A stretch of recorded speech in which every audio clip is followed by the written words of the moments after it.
అంటే యూజువల్గా మనం వినేది ఏంటంటే కొద్దిగా వాతావరణం చల్లగా ఉన్నప్పుడు, అంటే వర్షాలు పడినప్పుడు, వింటర్ సీజన్స్లో చల్లగా అయినప్పుడు డిసెంబర్ నవంబర్లో ఎక్కువ రెస్పిరేటరీ వైరసెస్ ఉండడానికి అవకాశం ఎక్కువ ఉంటుందన్నమాట. కాకపోతే ఏంటంటే తెలియంది ఏమిటంటే జనాలకి ఈ సమ్మర్లో ఏమవుతుంది, ఈ సమ్మర్ కొద్దిగా ఈ స్ప్రింగ్ సీజన్లో కొద్దిగా ఎట్లా అంటే సమ్మర్కి ముందు కొద్దిగా సమ్మర్ వస్తుంది అనగా ఈ పోలెన్ సీజన్లో చాలామందికి ఎలర్జీలు పెరుగుతాయి అన్నమాట. సో ఈ పోలెన్ వల్ల ఎలర్జిక్ బ్రాంకైటిస్ లేదా ఆస్తమా అనేది ఎక్కువ వచ్చే అవకాశాలు ఉంటాయి.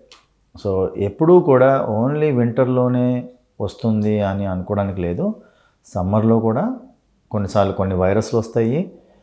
ఈ సమ్మర్కు ముందు స్ప్రింగ్ సీజన్లో, పోలెన్ సీజన్లో ఈ రెస్పిరేటరీ ప్రాబ్లమ్స్ ఎక్కువ అయ్యే ఛాన్సెస్ ఉంటాయి. ఇది ఏదైనా కానివ్వండి, సమ్మర్ అయినా వింటర్ అయినా ఈ ఎక్స్ట్రీమ్ వెదర్స్లో ఏమవుతుందంటే అంటే మనుషులందరూ లోపల ఇండోర్స్ ఉంటారు ఎక్కువ.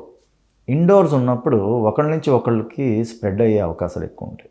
సో ఒకవేళ వైరస్ వచ్చిందనుకోండి, ఇండోర్స్ ఉంటే ఎక్కువ స్ప్రెడ్ ఉంటుంది, ఒకళ్ళ నుంచి ఒకళ్ళకి వచ్చే అవకాశం చాలా ఉంటుంది. అందుకని సమ్మర్లో కూడా వైరస్ స్ప్రెడ్ ఉంటుంది, రెస్పిరేటరీ ప్రాబ్లమ్స్ వస్తూనే ఉంటాయి.